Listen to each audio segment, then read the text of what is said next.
That's been Rob and I's nickname. All of our friend group, we call each other lovelies. I'm always fucking have. so sure you do. So sure you do. Isn't he lovely? All right, we've got somebody in Periscope. Hello, how you doing? Let's see. I still don't think we can see Periscope in the chat, which is bizarre. Waiting for Facebook to click in. Are we supposed to be able to see that? I don't know because Periscope's not supposed to exist anymore, so I don't know exactly what. I don't know what's going on. Did all this prep to get ready for it to go away, and like it just shows up in our dashboard. Got some people on Facebook. All right, look at these. Look at the highlights. Just so good. Such a fun friggin' movie. Mm-hmm. Cool. Dennis, crazy. how are you, sir? All right. Tracy Shank, we live. Sean Dyer. Hey, Sean. We got our Facebook pallies Tracy. coming in. We got a YouTube pally coming in. Jason, how are you? Jason's over there. He's holding on the fort on YouTube. He's reliable. You got to do it. Somebody's got to do it. He's we solid. appreciate you. YouTube, Facebook is like the Continental Hotel of StorySmack, and then YouTube is like the Chuck E. Cheese out on the edge of town. Just you wait. I have this cool.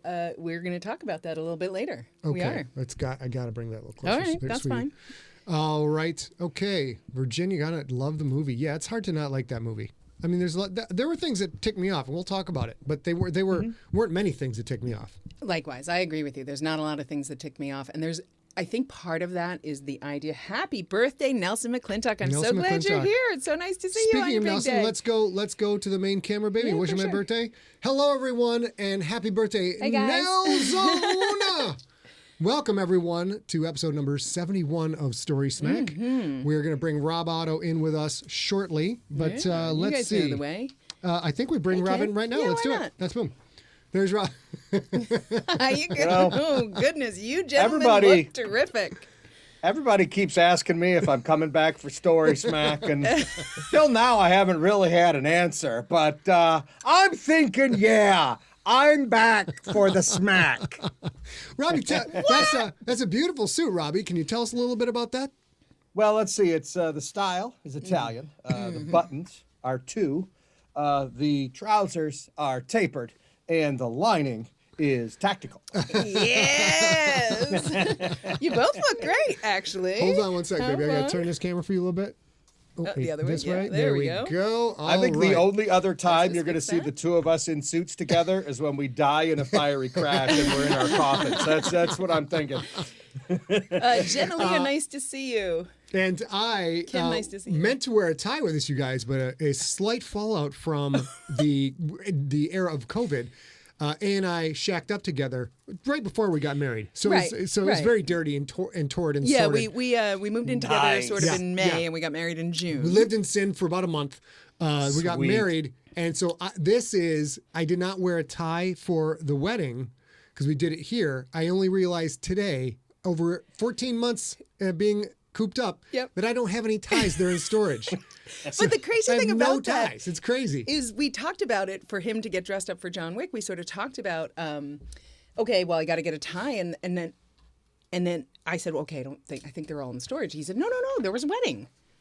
But the rules were we got to wear whatever we wanted at the wedding. I mean, he could have worn anything he wanted, so that it took us a while to realize, yeah, no ties in this whole Let me house. bring you up just a little. It's still not working out there. Okie doke, how about that? Better? That's much better. All righty. We're oddly pick up too much of the room when it's too far away. So, Yeah, agreed, all right. agreed. And Sean, you make a good point. It depends on how important ties are. Ties when you never leave the house. Yeah. Not terribly important. It's shocking to me that after so many years in the professional world, you just always have a bunch of ties somewhere. None, not one in the house. It's crazy. Baby, you ready to get the show on the road? I've always got to be ready to tie someone up with my tie. So there's a whole damn box of them. Let me tell you. I've been in Rob's house a few times. He has many, many ties all ready to go. All ready I didn't to know go. that's what they're ready to go for. I thought you just like to go out looking good, but okay, all right. All you had to do was ask. All right, we're going to start the actual audio portion of the show right now, you guys. Baby, 3, 2, wait, I'm going to record it. Hold on. 3, 2, 1. This is episode 71 of StorySmack. StorySmack is a podcast about stories and storytellers in the world of pop culture. My name is A.B. Sigler, audiobook narrator and founding partner at Empty Set Entertainment. And my name is Scott Sigler, #1 New York Times bestselling novelist. And after StorySmack, we're all going to Applebee's. And back with us today, lucky us, is Empty Set movie maven Rob Otto. He's also the man. Oh my God. He's the manager of the Detroit branch of the Continental Hotel. Hey, Robbie, how are you? I'd just like to remind you of the rules. There's really only one rule, and that is gold coins apparently are a 1-for-1 exchange for everything in the world. There is no That's what the rule is. Small No glass of exchange water, rate. 1 gold coin. 1 gold No coin. Room exchange. full Wanna of fix- weaponry, 1 gold coin. It's Want to fix the car I just smashed? 1 gold coin. Thank you. Thank you very much, sir. Hey, I today am drinking a vodka soda. What are you drinking, Rob? Rob, I believe, is gin, if I remember correctly.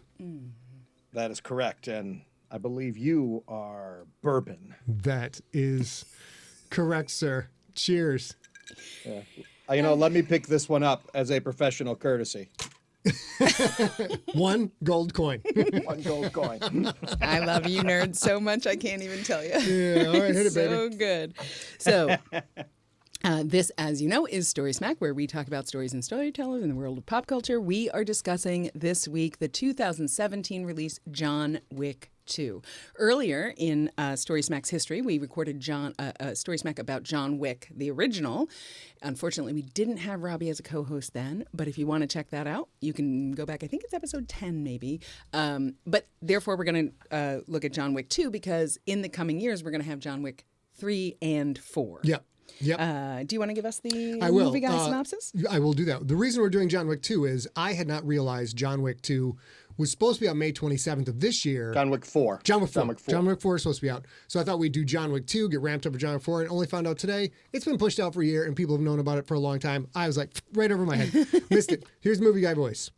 Retired super assassin John Wick's plans to resume a quiet civilian life are cut short when Italian gangster Santino D'Antonio shows up on his doorstep with a gold marker, compelling him to repay past favors. Ordered by Winston, the kingpin of the secret assassin society, the Continental, to respect the organization's ancient code, Wick reluctantly accepts the assignment to travel to Rome and take out D'Antonio's sister, the ruleless capo, atop the Italian Camorra crime syndicate. There we go. That's it. Oh, John Dyer. No, yep, go ahead, babe. You know what? Let's get on to. We always like to get to the financials. Did this movie make any money? Did this little I doubt it. casual joint? So this indie flick. we're going to talk a little bit about this franchise in general and how it's sort of the perfect moment and why it's the perfect moment for the last sort of 5 years. But yes, John Wick 2 cost $40 million to make in 2017. 2017 dollars are reasonably similar to today. Pretty It would similar. cost about the same thing to make today. That's actually for the amount of effects and work in this movie. That's actually sort of a low budget for this, or mid-range budget for this Yeah, movie. a little low. Yeah, and there's little things like they filmed all of the actual street chases, the cars moving through streets in Montreal, because New York City did not want to shut down Times Square except for that final scene. So that cost a lot less money. So that's a really, really good thing. It went on to make $171 million. Okay. I did that wrong here. It's I was gonna say- $171 million. It's not $171 billion. It's $171 million, which is no holds barred. No matter how you cut it, it's a huge, huge win. It's also more money than the original made. And this is an interesting thing about this series because so far they all make more money than the one That's that came very before rare. them. And it's very, very, Very rare. rare. So it's wonderful. I like that New York was like, no, we want to look out for the safety of our citizens. And Montreal are like, fuck them, eh? Well, No, you also have to say it in the French accent. Fuck it, hey! Fuck them, eh? Whatever you want. Ah. All right, let's go for our general thoughts on the movie. These are our high-level overview. Rob, go first. I think this is better than the original. I wow. think the plot is better. I think the reason for the movie existing, I never liked that the kid killed the dog and stole the car, and that's why John Wick came back. I've never been fond of the premise of the first one because the kid had guys around him to stop him from doing stupid shit like that. absolutely. And I don't think it ever would have happened. And grew up in that family. He would have Yeah. known. Yeah, agreed. Exactly right. Exactly right. That's what I'm talking about. Okay. Even though he was a total screw up, don't get me wrong. Now, this is because John Wick came back in the first one, all the markers he left out there that people were going to let him get away with, because he'd gotten out. Well, if he's back in, this son-of-a-bitch owes me something. Yeah. And that's clever. That's smart. And I think the way they pieced this one together was right. Excellent. On point. The action's better. The fight scenes are better. The death toll is higher. It's an enjoyable film. It is. Baby, what are your- Absolutely. I don't disagree with anything you said. I love the John Wick franchise in general because I really appreciate the idea that this is a set piece that sort of is these are like big picture design I don't know how to say this. They're sort of set piece moments where they're showing you a little bit of a picture of how things are. And I think that we see that a lot in big futuristic or fantasy, like Lord of the Rings. You see that same set piece thing. This is sort of our real world. It's not, obviously, but it's sort of. So I love that. There's one theory that says that everything that happens in John Wick is happening inside a video game. And I feel like that's the perfect description. This is beautiful because they can be superhuman, but only a tiny bit and get the work done. The other thing I love about John Wick 2 that John Wick 1 didn't have is the hero. Every hero gets complicated. Everybody has to choose what's right for them right now instead of what's right or what's real or what's true. And I think that's really good. I have two high-level thoughts in this movie. Rob, I will disagree with you respectfully. I thought there was so much more fighting in this one that the amount of time they had to spend fighting, they had to let a few things go that weren't quite as smooth, as fast as in the original. And the other my other thought is I have a theory about this movie too. I believe that this movie actually was Wolverine. And Keanu Reeves is supposed to be Wolverine because clearly anybody who gets hit by a car and does all that damage and kills all those people, that's friggin' Wolverine. He looked like Wolverine in the face. That's why he could survive getting shot all the time and run over with cars and hit with things. That's my theory. Yeah, that's a great That's idea. my theory. There's so let's talk a little bit about that Listen, little bit later Bob, because he's the best at what he does, okay? And what he does is not very nice. Not very nice at all. And there are so many things that worked so well physically or practically in this movie. And that's one that is so incredibly not cool because a human actually got hit by that car and it's so fake anyway. Tracy Shane points out in the chat room, because of John Wick, he appreciates the double tap more. Interesting variations on the Mozambique technique, which is 2 to the chest, 1 to the head. John Wick is a big fan of 1 to the chest, 1 to the head. Cuts down on time. And when you're killing, 87 people You got to in the movie? save ammo. You got to save ammo. That was we're going to get to that. Two wonderful things about this movie is this is the franchise that saved us from nonstop shaky cam and people actually choreographing fights, putting in the time to do it correctly. And this is also one of the very few action movies that pays attention to ammo count. He has to trade guns and put in new ammo mags all the time. It's pretty. And we're going to constant. get into it. There's a specific reason for this that has to do with the guy who directs it. Yep, Okay. There's a good reason. Let's talk about the cast crew then. Rob, let's talk about screenwriter Derek Colstad. As I understand it, not a big name until this franchise came out. And it's funny because he basically came up with this whole world inside his head, right? I mean, he's the guy. He has sole writing credit on first and second John Wicks, right? He named the character after his grandfather. And so the 14 and 17 movies were all him. He sold it. It was originally called Scorn. That was the name of the movie. I like it. Thank God it was Keanu Reeves who said, listen, everybody knows this is John Wick. We should just call the movie John Wick. And he was 100%. Absolutely freaking right. There was no doubt about this. But he came up with all of this, and it's all in his head. And he kind of put the whole world together. And so, like, all these movies are birthed from Derek Kolstad, even like the video game. He's working with the video game people so that the world feels like it's all one big world. And the reality that he has created in this world, it makes sense within this world. And it's a lot of stuff that we really haven't seen. I mean, you see like Sanctuary in other movies where you can't hurt the other guy in a church or something like that. But he took it to a professional level, and that whole idea of professional courtesy. That's the centerpiece of this movie. Yeah, we're all assassins and really bad people, but we still have some rules that, well, we follow some of the time. But but when you don't, there's ramifications to those rules. And it was all Kolstad that put all this together. And I just think it's brilliant. And again, that line, I'm thinking I'm back.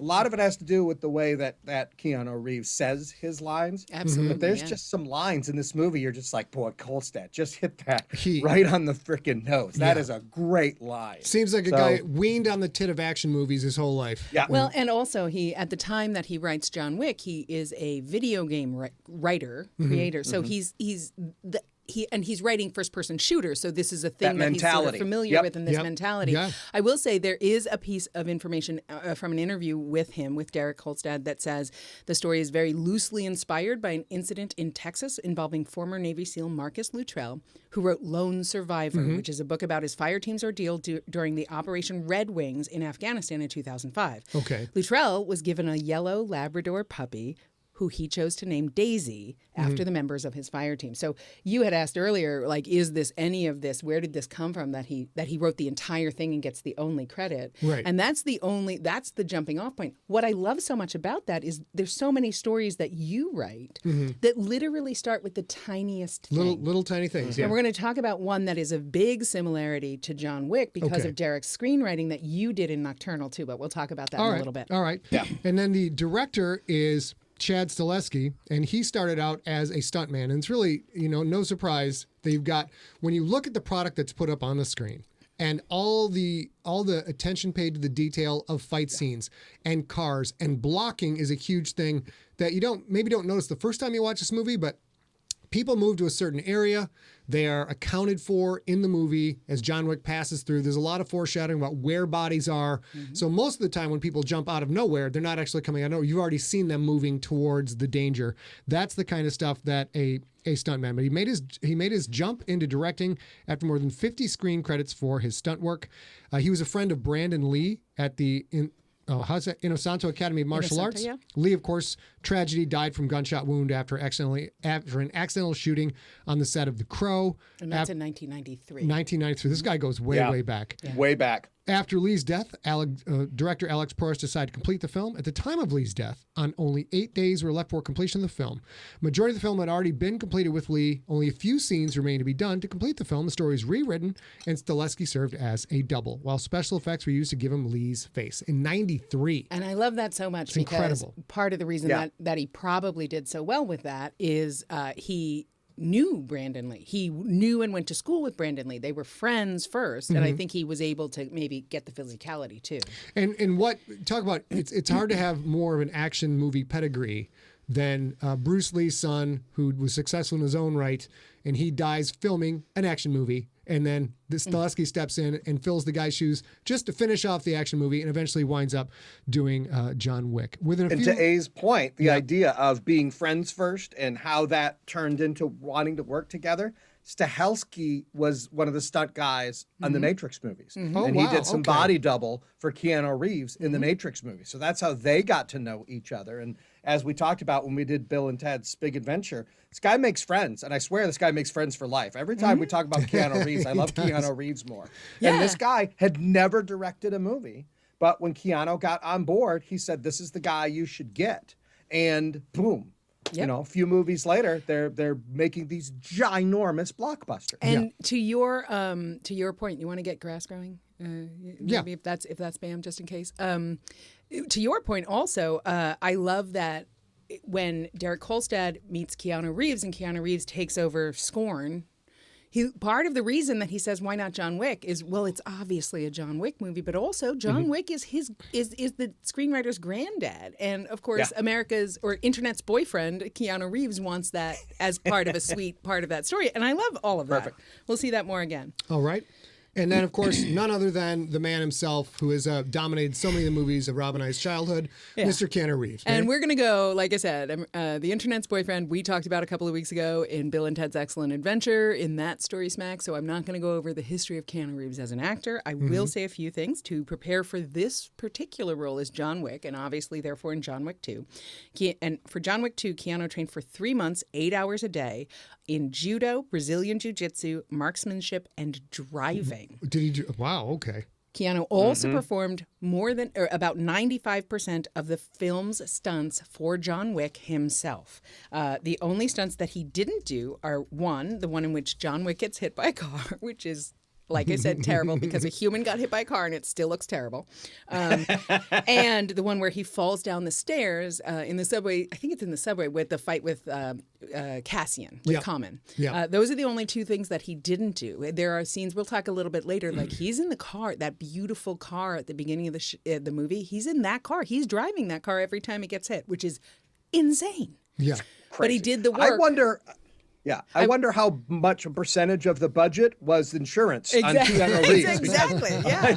I swear, dude was driving the car. He was in the fight seats. He Yeah. was shooting the guns. And his, I mean, honestly, you talked about his training. You know when he goes down his basement and puts the cement down? I bet he did training with a trowel just to make sure that if anyone was in construction, watched him doing that scene, they're like, oh yeah, he totally did that right. I guarantee he did that. And you know, we have a teeny tiny little filmography at Empty Set. We've shot a few trailers. We shot one trailer with humans that had a little bit of risk in it, like somebody in a coffin and stuff like that.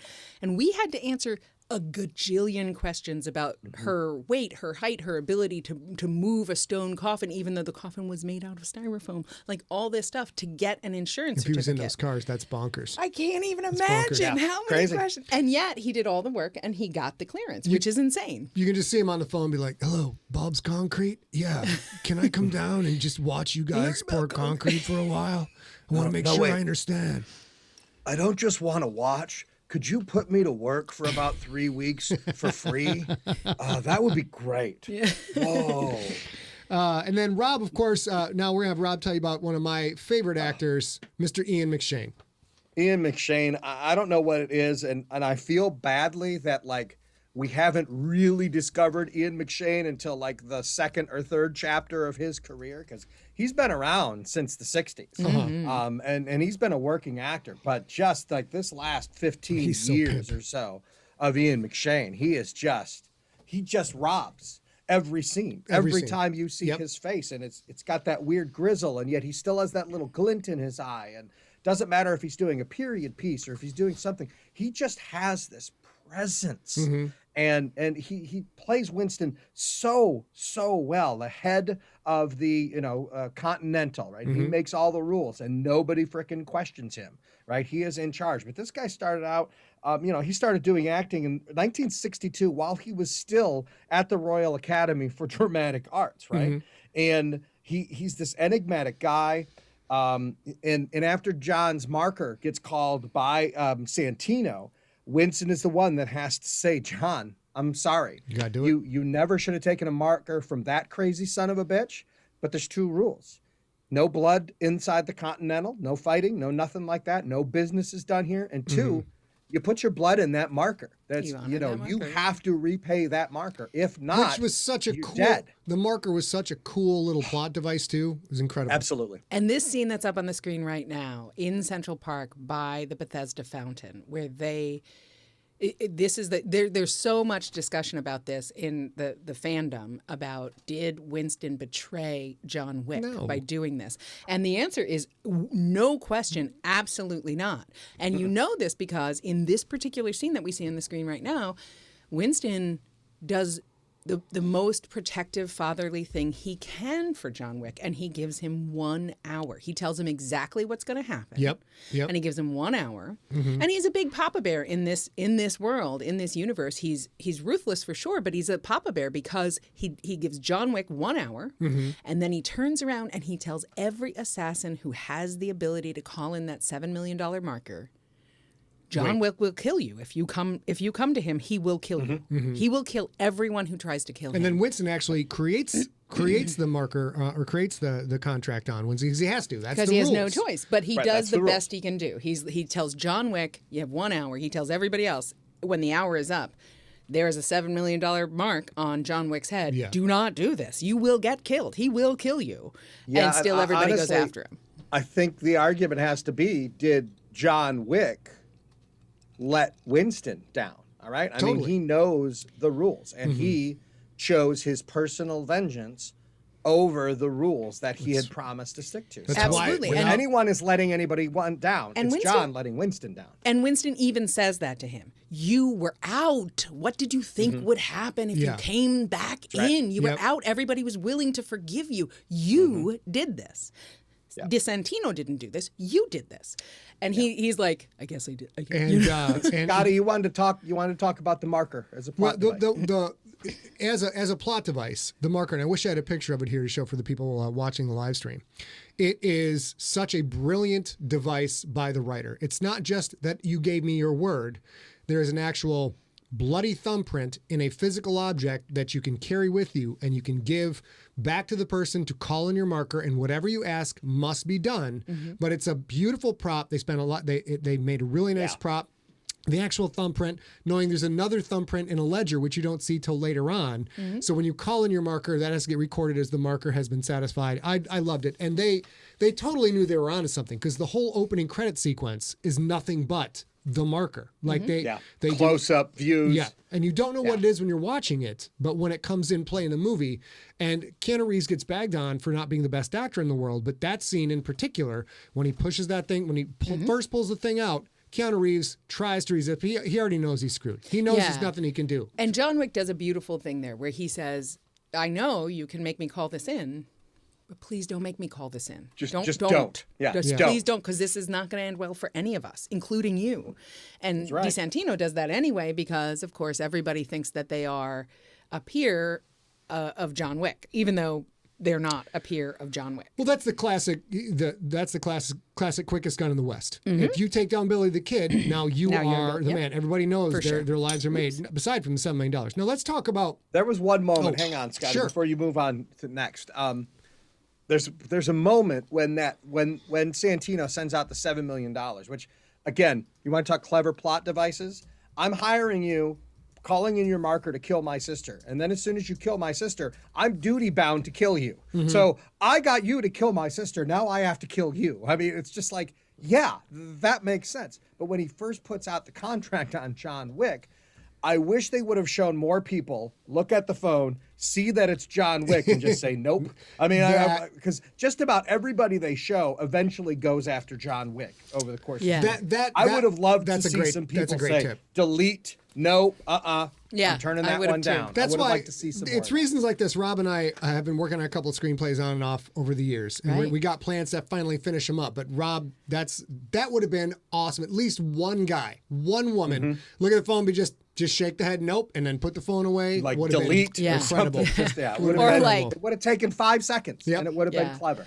Tracy Shank in the chat stream says about Ian McShane, his voice is really Ian McShane's presence, articulating Jonathan when he does that. The fascinating thing about that is Jonathan is not at all John Wick's name. John has I think it's is it a Croatian name or something? He's got, it's like a Jurev, I forget, but it's a foreign name.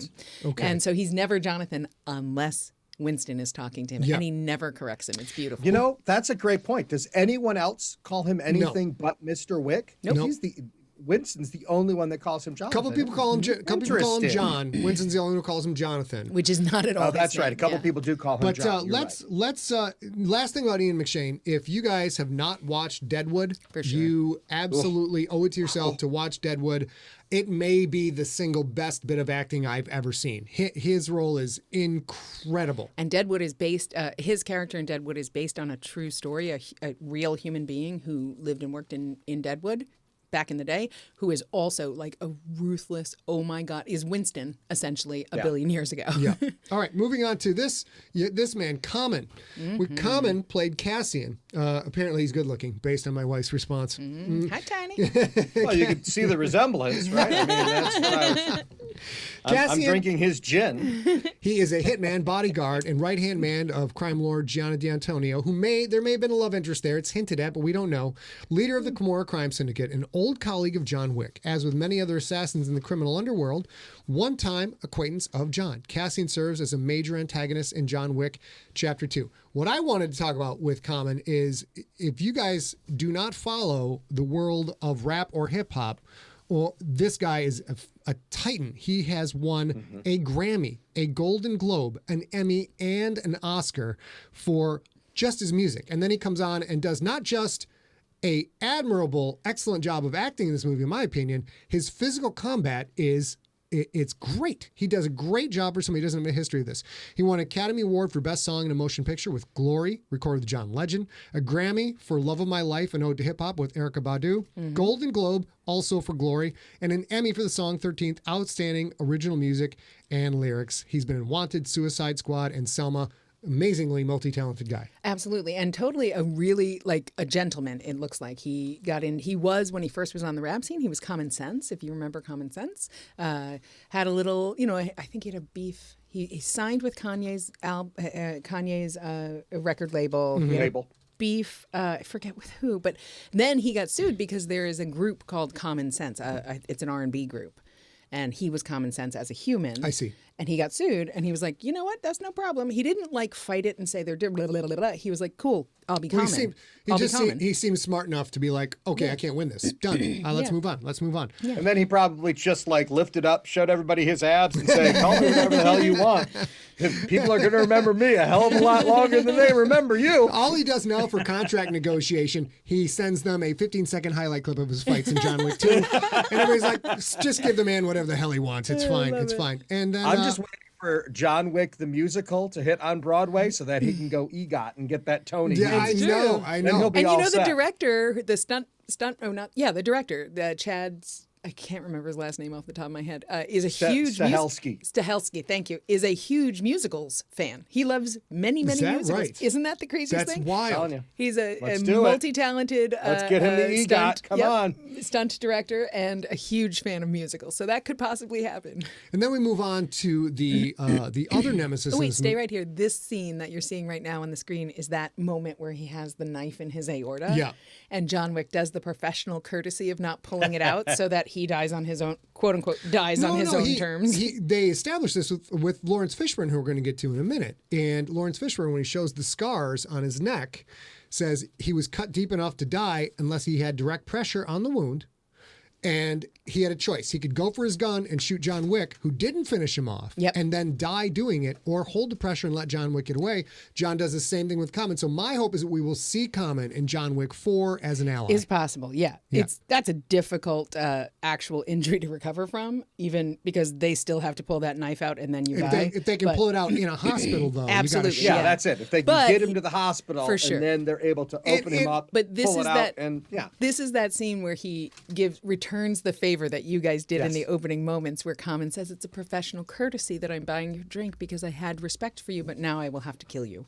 I'll even pay your hospital bill. The last thing he does is consider it a professional courtesy, and he gets off the train. It's great. And moving on to the other nemesis, Ruby Rose as Aries. Also, hi, Tiny. Just saying, Ruby Rose's character Aries is never referred to by name in the film. Her name is only revealed in the credits, although it appears next to a photograph of her earlier in the film, in the Bowery's headquarters. In Greek mythology, Aries is the god of war. Okay. The director talks a lot about how he thinks Greek mythology is very influential in a lot of the storytelling we understand today because we've heard it in so many different iterations since they were created. So he's a big fan of that. Ruby Rose's character was originally going to speak, had a lot of dialogue had enough dialogue in the film until right before the movie began principal photography. Chad Stillesky made her mute right before filming began. When John Wick kills Aries, he stabs her in the same place he stabbed Cassian. The only difference is he pulls out the knife because she does not get the professional courtesy. Exactly right. She does not get the professional courtesy. Yeah. She flipped him off. Who does that? What professional flips off another hitman? Well, I mean, I'd rather be flipped off than shot in the head. I would like to let me say it on camera so that Aries can understand it. There you go. All right. Those of you in the audio, just know that I made the sign for asshole. And also, what else did she do, Ruby Rose? Oh, yes. She was Batwoman. She was Batwoman. She was Batwoman. She was in Orange is the New Black, and she was Batwoman. A lot of stuff. She was Batwoman. I think that they probably made her mute because clearly John Wick is a polymath. He speaks every language on the planet fluently. He also sign language. He also apparently does really good with concrete. He knows Well, a lot about everything. To your point, though, he is sort of a polymath or whatever, but it's also an inclusive thing that if he can speak 2 sentences of Russian, he can speak 2 sentences of American Sign Language. It's a nice, cool nod to this is not quite reality, but it is sort of our reality. I feel he's fluent in everything. We talked about this when we did Rogue One last time. You know how they made the one character they decided before they started shooting, we're going to make you blind, right? And I just like that. The actors go along with it. The directors go along with it. Everybody makes it work because it's a clever idea that we haven't seen before. And it's somewhat inclusive, but it's just cool that everybody's just like, well, why can't she be deaf? Precisely. And I love that this script doesn't have anybody going like, the fuck is this chick doing? Like, it's just like, okay, apparently she's deaf and we move on because that's how people are, some people are. The franchise made it very convenient. There's 2 big factors. Number one is Ruby Rose had to embrace that and be like, wait, I have to do all of my acting without any actual words or dialogue. And she rocked it. She did a great job. But John Wick also broke the mold. The original John Wick broke the mold with the very colorful motion graphics subtitles. I've not seen that in a lot of other things where the subtitles come up and they are their own visual engaging graphic element. And once you've established that in John Wick 1, having someone who doesn't speak out loud in John Wick 2 is of course no big deal. They can do that no problem. And they were able to do things with typography and with color to add emphasis. That was one of the really, I don't know if that was in the original script. I never read the original script, but one of the really brilliant things they did was taking the basic subtitle, which we've all seen thousands of times, and doing something completely new with it that added to the overall context of the film. It was pretty cool. And that's a really great point, Scotty, and I never really thought about that before, but you're right. They took the emphasis that the characters were giving to the phrases, when they say Baba Yaga, right? And they made Boogeyman look weird and colorful in a different font. They added the verbal the audio emphasis was also there in the typeset. Yep. Pretty clever. Well, I didn't even catch that. And that was something I worked on for my novel Infected. When that came out, that was my first book out with Random House. And I went to the mattresses with Random House to be like the dialogue of the hatchlings and the triangles, these things that are infecting the main character, that cannot be regular type font. It can't just be italicized. We've got to do something different so it looks monstrous and it looks horrific just to look at it on a page. And they eventually got where I was coming from. They did a great job on it. I got that from Stephen King's Misery. You can listen to an audiobook of Misery. That's okay. Only reading the actual text of Misery, what Stephen King does when he's writing the story within a story, he uses typewriter font, brings in the margins, makes it look like a typewritten page, and then gradually, as Paul, the main character, is going through it, in typing this novel, letters start to fall off the typewriter, and they have to be drawn in. Because it's an old typewriter. They have to be drawn in with a pencil, and first it's just the letter T, then it's the 5 most common letters in the English language. So by the time you get to the story within a story, at the end of the novel, the typewritten pages look absolutely insane. They're jarring to even look at.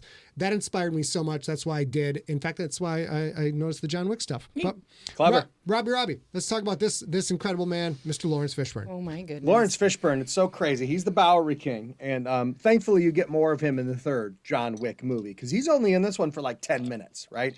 Despite the fact that he is the 3rd character in the list of, the credits, right? Which I'm sure was in his contract. He had to be, give me Keanu, give me Ian McShane. I better be next, even though I'm barely in this movie, right? But yeah, and he's not, you're an hour and a half in this movie before you even see the Bowery King, before you even see, but it's really cool because, of course, these two start opposite each other in The Matrix. And Keanu says this line to the Bowery King, so I guess you have a choice, which really kind of feels like red pill or blue pill, right? It does. I didn't notice that. It does. You know what I mean? Right? And then the Bowery King's office, they just did a great job. And hey, you brought this up a little bit. I think we can get into this now while we're talking about him. This great idea of the Continental. Everything is crisp and clean and perfect. And the other side of that coin is what the screenwriter saw when he was walking. He was scouting locations in New York City for this film while he was writing. And he noticed, unfortunately, homeless people everywhere, and that most people just ignored them. They were like invisible. And he started thinking, well, what better way to run a criminal organization than with a bunch of people that even the cops don't pay attention to? Right. And so this idea of the Bowery King, and he's got homeless people on every corner of the city. He gathers so much information. He knows everything. And everything they have in his office, like his office is clean and nice and good, even though they smoking dress jacket on. Yeah, exactly right. So it's just cool. And they just keep throwing in these things like Morpheus glasses. There's a pair of Morpheus glasses sitting on his desk. Are you kidding me? Inside of his office. Man. But it's just, you think about it. And of course, John Wick knows this, and you're not sure if any of the other assassins have really paid that much attention. John Wick knows all about the Bowery King. Yeah. And that's what saves him after he's got every other assassin in the city clamoring for him. Yeah, and Sean, you bring this up. I mentioned it. I kind of alluded to it earlier. Like, we see a similar thing in Nocturnal. It's not quite the same, but it's similar. The beauty of the John Wick environment is the Continental is sort of the 1%ers. They have everything they need by going to the Continental. Lawrence Fishburne does the same thing on like a Motel 6 level. And that's not me saying that. That is actually, the director said a similar thing to that. So I don't want to take credit for that. But he says, like, why wouldn't there be? If you can't walk into the Continental's lobby and look like you belong there, but you're still an assassin, there's still a need for you in that hierarchy, you go to the Bowery King, because the Bowery King makes sure you're fed. You just look desperate. You're not desperate because you're an assassin working for the Bowery King. It's so smart. It's a very similar thing to what Scott saw himself. Saw a similar thing that Chad saw in New York. You saw in San Francisco, where people get used to the set design of a street that includes homeless people under blankets and stuff, and you start to lose their humanity, which means you forget they exist as something that could hurt you too. Yes, it's very clever, and that was a big part of my novel Nocturnal, was playing into the homeless situation. What happened to my? I got to find my John Leggins ammo. Thanks, babe. There. Now we're going to talk about one of my absolute favorite actors. This guy is just a beast on the screen.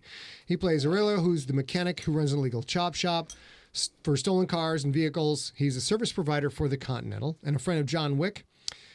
He did not get a lot of screen time in John Wick 2 and was cut out of John Wick 3 completely. He was open about his disappointment not being cast in John Wick 3, but since he has directed his first movie and had to make painful cuts during editing, he said, quote, "As an actor, I don't understand being cut, but as a filmmaker, I do, so I had to make peace with myself." And I feel this is something that A and I can relate to.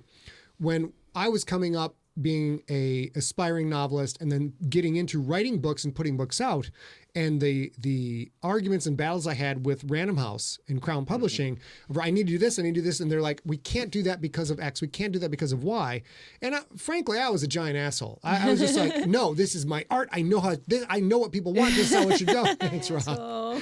This is how it should go. And now that A and I are publishers, have put out 6 books. I don't know, 6 books in a row, soon to be 7, soon to be 8. There are real-world limitations on what you can and can't do in the field of entertainment, based on budget, based on things that we never saw coming, like how much can we find a cardboard box that will fit the giant books I have made? Oh, for sure, yeah. Will the giant book's spine be too large for a printing press so the spine will crack when you open it? That limits the number of pages you can put in things. And it's all these things. So what John's talking about, and once he became a director and understood the dirty, ugly side of the things you don't see on the screen, he understood a lot better. But the guy's just a absolutely fucking legend. Yeah, and he did a great job. Like, he was vocal about that he was sad that he wasn't in John Wick 2. He might have been a little bit mad about it, but he was professional about it. He was like, I feel like Aurelio is an important part of that story. He's a grounding. So many people have worked and worked with John Wick, and they were colleagues and friendly, that he meets at the Continental, and they are no longer companions. They are now, at odds. That's never the case with Aurelio. And you see that in John Wick 1, when Aurelio is the only one who's like, yeah, no, I'm absolutely punching you in the face and getting you out of my place, out of my chop shop, because I don't want that kind of heat. And he's the only one who acts like you're supposed to act when you cross John Wick. Everybody else is like, but that's my son, Yeah, or whatever. he Like, is one of the only guys that really gets it, isn't he? yeah, Right? he risks his own life by punching a crime lord's son in the face and knocking him out, because That's a great point. And then when they call him and he's like, he killed John Wick's dog. That scene is like this. Boop! Like just Okay, hangs well, up the phone. yeah. It's great. And the dad says, "Oh." And it's funny too because I don't know, and I don't know. John Leguizamo is just so great. You never know how many of these lines are written or how much, because he is a known improviser while he's For on sure, set, yeah. because he really gets into his characters, right? So he's only in this movie, in the first few minutes after John Wick wrecks his car, and he's like, well, this is wrong, this is wrong, this is wrong. And he goes, I'm not sure if you've noticed, but there's a crack in your windshield. Of course, the windshield is just spider webbed all over because he smashed a guy into it, right? And I don't know if that was written or if that was like Leguizamo. Yeah, exactly. But then, like any good mechanic, he's like, but yeah, I could totally fix it. I'll have it to you by Thursday. This, 2 weeks. These 20 things are wrong. Oh, here you go. Here's your gold coin. And you're all Your set. one Okay, I gold can coin. fix it. He actually, John Leguizamo has talked about this particular scene, since it is the only scene I think he's in this movie. Yeah. He also wasn't there for the 7 cars that got destroyed in the making of the opening sequence. They were 7, exactly identical cars. They all got destroyed in the making of the opening sequence. He wasn't there for any of that. So the way they wrote the dialogue, some of the stuff he says is they talked to all the mechanics and engineers and stunt drivers about how that scene went and gave all that to him and let him improv what he said. Yeah. That's Yeah. so good. So some of the things are actually like other drivers saying, oh my God, whatever. How did you do this to yourself? Which I love. Let me transition. I want to transition off of that if I can, because that's something that I think Chad Stillesky, the director, did a great job of. He made sure when Leguizamo was talking about the things that were wrong with the car, just like A said, they talked to mechanics. What would have happened if this thing happened with the car, right? When he goes to the tailor and they're talking about, the bulletproof stuff that can happen, how would it work? How is it put together? It'll stop the bullet, but it'll still hurt, right? Everything about the guns and the different types of weapons that the sommelier is presenting to John Wick, if you're a gun nut, everything he said is absolutely spot on. If you know about bulletproof stuff, everything that the tailor said is spot on. Everything Leguizamo said is spot on. It's so perfect. It was so. I felt such a kindred spirit with the screenwriter watching this movie 100%. to my book Nocturnal, because Nocturnal is very similar in a lot of ways. You've got the homeless as a huge factor because they're invisible to people, even if you are a caring person who wants to do something. When you're walking by hundreds, if not thousands, of homeless people every day on your way to work, eventually that becomes as transparent as the brick walls around you. Background noise. There's also the Brian, the Terminator in Nocturnal, has a very similar set of armor that John Wick has. Yeah. It's fabric. It's a navy pea coat. There's clothes underneath, and the composite armor is woven in as fabric inside of it. And all of the gun, like I did the same thing with Nocturnal. I'm like, I got to go to people who know guns, people who make guns, people who've fired guns in combat or in police duty. What am I using? What's this? Also, okay, out of all the stuff you've used, what's the coolest? Which they clearly did. Like, here's a Kimber 1911. Like, they gave gun nuts boners all over the place. True. I agree with everything you guys are both saying. I also think I love there's several notes that make it a movie, not reality. Everything they're saying about the weapons is real. Everything they're saying about the tactical is real. All of that is true. But the sommelier, his whole talk is about varietals, right? He starts by saying, I know you're familiar with German varietals because in John Wick 1, John Wick uses German guns. Yeah. And so he's like, it's a total throwaway statement, but then he talks very, very precisely and truthfully and tactically about the weapons that he's handing off the entire time. He's wearing a sommelier's cup around his neck for a tasting cup around his neck, which is completely irrelevant except that he's called the sommelier, and I love that so much. It's so insane. Here's a wonderful note that we got from Rob. The most expensive set piece on John Wick Chapter 2 was the Mirror Room, which was an homage to the famous final fight scene between Bruce Lee and Han in Enter the Dragon. On a side note that Rob found interesting, Keanu Reeves, noted that the mirror room reminded him of Richard Donner's vision of the Fortress of Solitude in 1978's Superman. It was very cool. So that's actually also an interesting note because, of course, our director gets into movie making as a student in Marina Del Rey at the Martial Arts Academy because he's a martial artist and a friend of Brandon Lee in that movie. So it's lovely, like sort of trailing back to the whole Chad's whole aesthetic, I guess. I don't know how else to say that. Wow. Here, and Rob, we're down to general notes now, but here's another one. I have one question. Go, baby. There's like I said, there's a whole internet theory that John Wick exists inside a video game. And I love this idea, but I don't play a ton of video games, so I wanted to talk with you guys about it, who surely have played more than I have. But I love this. Don't call me Shirley.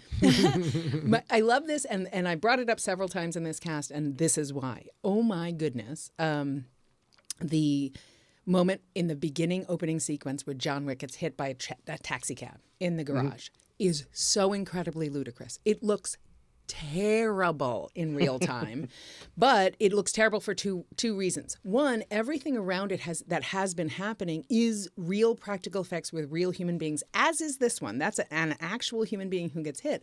But there is no way for a human to get hit like that and get up and continue to be John Wick, and therefore it feels weird and fake, although they were still dedicated to doing that. And I think that is a thing that happens in video games. So that this theory kind of I love. Do you have any? You guys have any? Real quick, anybody who's watching, I just blocked a spammer and may have accidentally blocked someone who's not a spammer. So if all of a sudden you can't chat, I got fired up and blocked someone.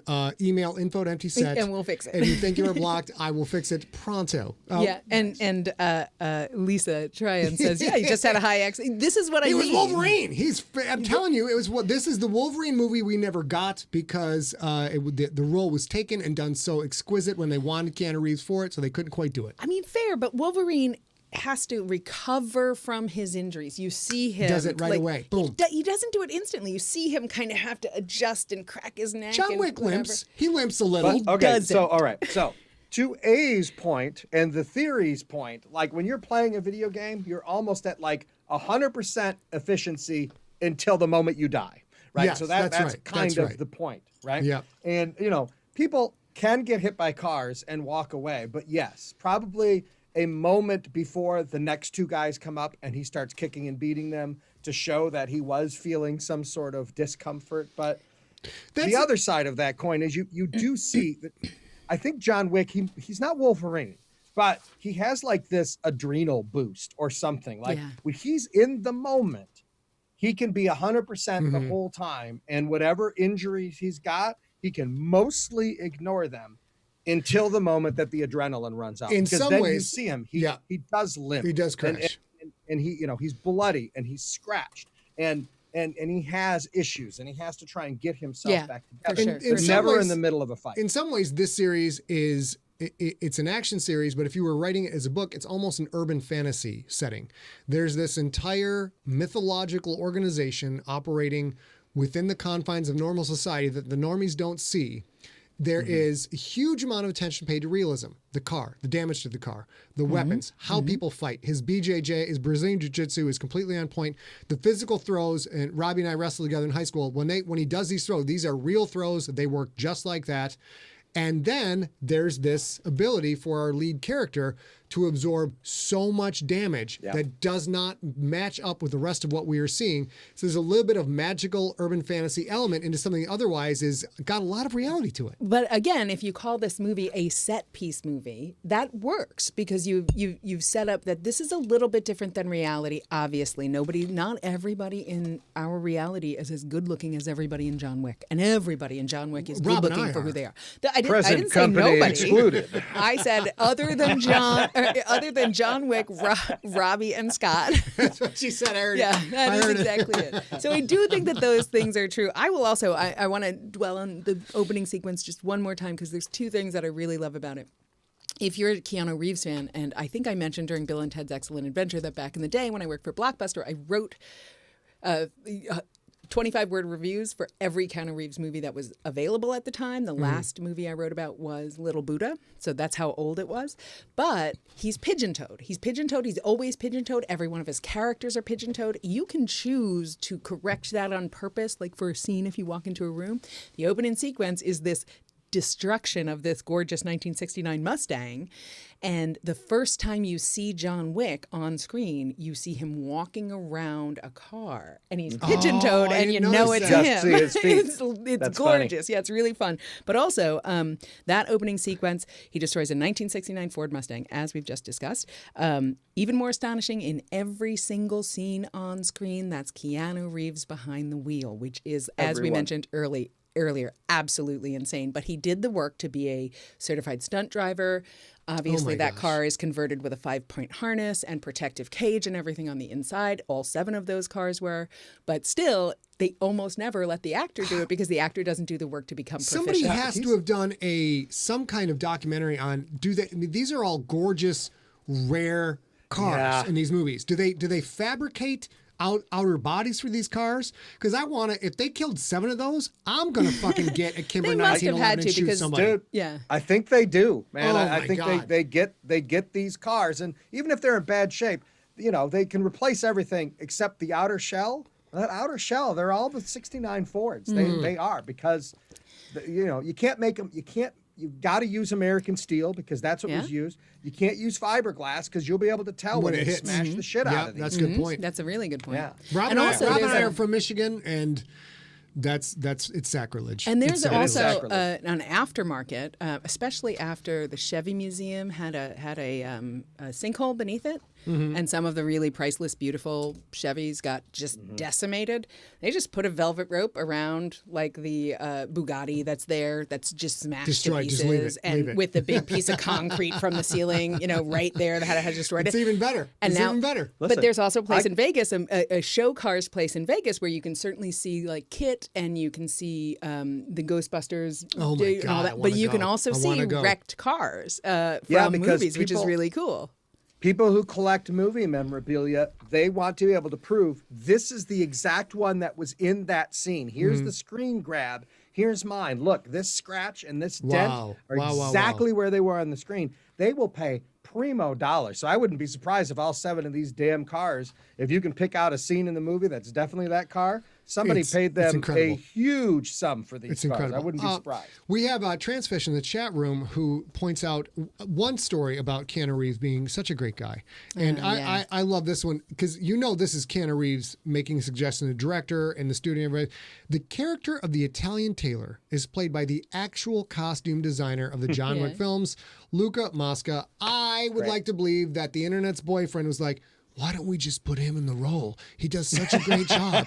Everybody loves him. Let's just get him on screen. It's easy. But that is also absolutely true, and in sort of the public knowledge about Lawrence Fishburne. Like, Is it? Yeah, because the director was like, "Gosh, I mean, I would love to get like, I don't know, like it would be great for somebody like Lawrence Fishburne." And I imagine he's like, "Hang tight." Hey, Fish. And literally what happens is... Hey, Fish. Well, that's what Lawrence Fishburne calls himself, Fish. So he's like, hey, Fish. And then so he connects the director and Lawrence Fishburne, and Lawrence Fishburne says, I have this small part, and you would be more than perfect for it. And it's literally the cell phone text conversation where the director's like, here's the basic thing. And Lawrence Fishburne replies, I'm in, Is this period. real? I'm in. Yeah. Oh my God, I Yeah. thought you were No, making this that is up. No, I'm in, period, Fish, period. That's how it started. Holy shit! Yeah. Yeah. And to be fair, Transfish, who brought up in the live stream, I'll put it so you guys, if you're listening, can hear, he says, Keanu Reeves is just a good guy. Remember when he was on Colbert's show and he talked about death? What he said then, Colbert said, what do you think what happens when you die? Because it's common knowledge that Keanu Reeves is spiritual but atheistic, or sort of atheistic, and Colbert is a Catholic. And so they were talking about that, and he thought about it for a while, and he said, I know those who love us will miss us. That was his answer. And yeah, he's a terrific human being. Let's, All right, we're listen, gonna- hang on. Go Hang right on. Wait. Listen, we've waited long enough. How have we not talked about the star of this movie? Oh, Burton the Bulldog. Hello? I mean, that's...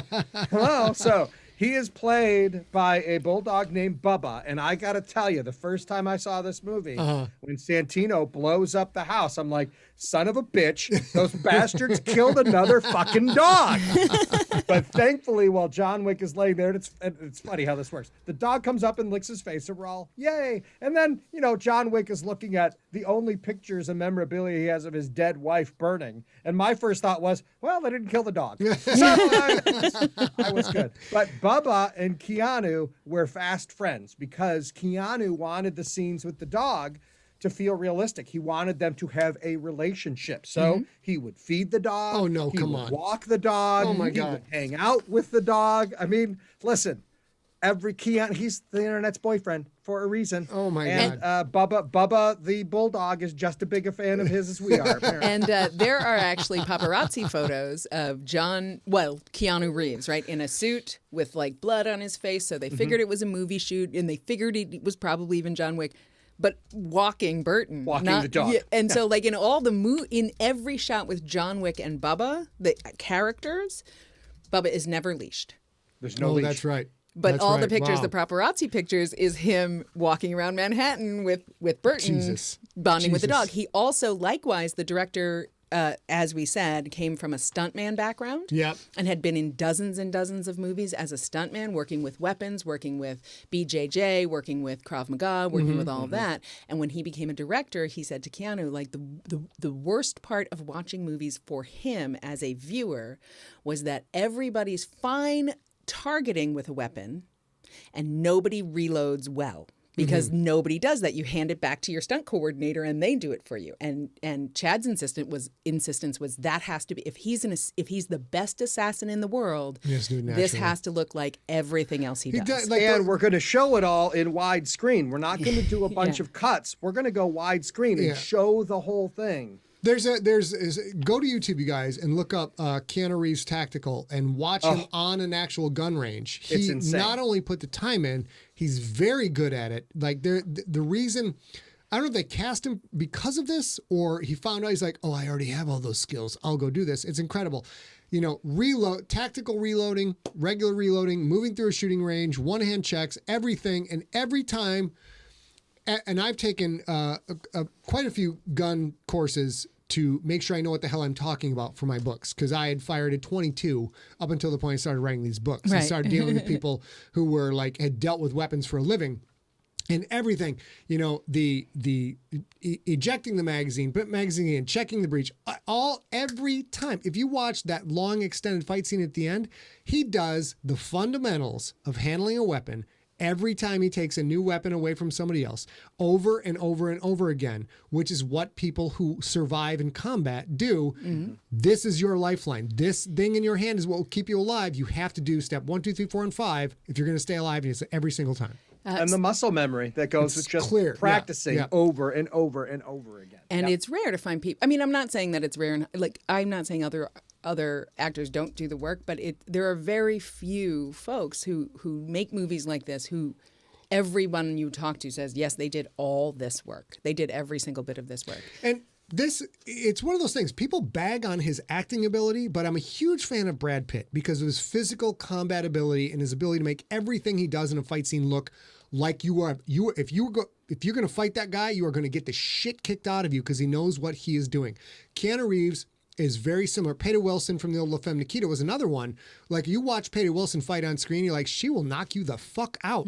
And that factors into the whole emotional intelligence, numbers intelligence, math intelligence. Like, there are different areas of intelligence, and Keanu Reeves, what he may lack in the emotion part of acting, when you watch him do the physical acting and everything, he's an absolute brilliant natural. He is able to communicate that on the screen like few other people can. And I know we have to You know wrap- what else you'll notice? Sorry, Abe. Go but, ahead. along those same lines, Scotty, he doesn't just fire the weapon in exactly the same way every time. Depending on the situation, depending on the surroundings, depending on how many people are around him, he uses different stances, different poses, different ways. Sometimes it's the two hands, sometimes it's the one hand, because that's what somebody who has been in every single situation would do. He would automatically know, this is the best way I'm going to get this done, the quickest and the most efficient. I would say it's fantastic. The scariest thing I ever did in my firearms training was my instructor, who's fantastic at the Glock store in San Diego,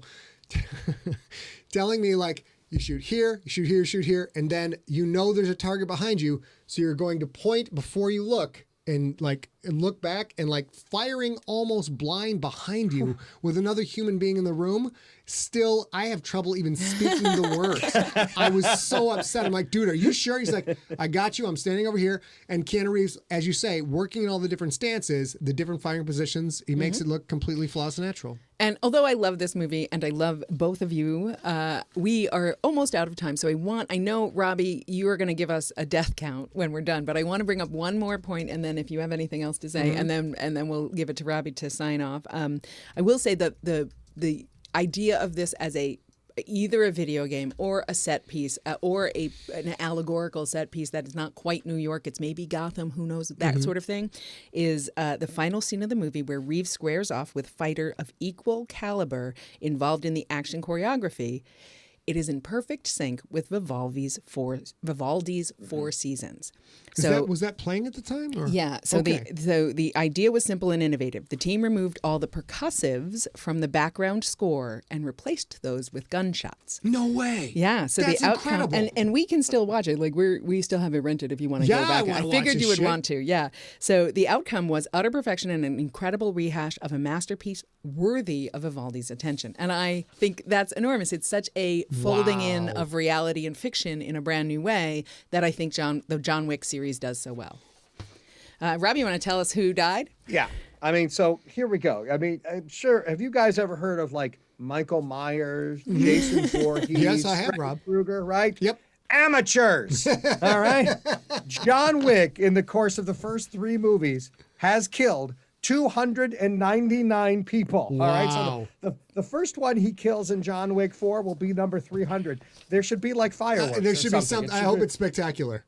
It really should be. That's a lot of people. Yes, and John Wick Chapter 2 is by far his most impressive performance. 128 people Oh my God. in this movie. It's and insane. you think back and you're like, yeah, there's huge amounts of people. You know, when he's in Rome and he's in the catacombs and yeah, everywhere he's at, he's killing dozens of people. Fantastic. Yeah, so he is up to 299 and counting. He only killed 77 in the first John Wick movie. Bush League. Bush I mean, League. honestly, what's even worth noting of that, right? And in number 3, he dropped back down to 94. I'm just like, John, buddy, this better not be a trend. Yeah, with we number 4 want the coming out numbers next up, year. not down. Listen, Up, not yeah. down. Listen, Yeah, Boobala, come you're on. going to be an unrestricted free agent next year, and your numbers were down. We got to bring them That's up, right. and we're going to give you the big contract. I will Johnny, tell you guys. it's a contract here, okay? So we really got to get those numbers up. Before we let Robbie go, I will tell you guys one more thing. I happen to know through my first husband, who I'm still friendly with, he's a good friend of a stunt man. And that particular stuntman has been in all the John Wick movies. He's this giant. His name is Dimitri. He's giant. He's blonde-haired. He's blue-eyed. He doesn't look terribly Russian in this regard, but he has been killed by John Wick 43 times. What? Wow, On screen well done. 43 times. So this is Can an we interesting get that thing. guy on the show? That'd be incredible. He has he keeps count, of course, because he keeps coming back for the John Wick movies, right? But 43 times. He has not been the same character 43 course. times. So if you think about it that way, the group Wow. of people who get killed by John Wick is probably like 10 dudes. You know what? 10 or We've gotta 12 put dudes. we've got to put the bug in his ear. He deserves to be number 300. Oh, He does. yes. He I'm does. just saying, let him know. Yeah. Tell the X that, okay? Yeah, and it's such an interesting, cool thing because you're like, well, of course I would never notice that, right? They put a different wig on him, they change his clothes, he's on screen for 4 seconds.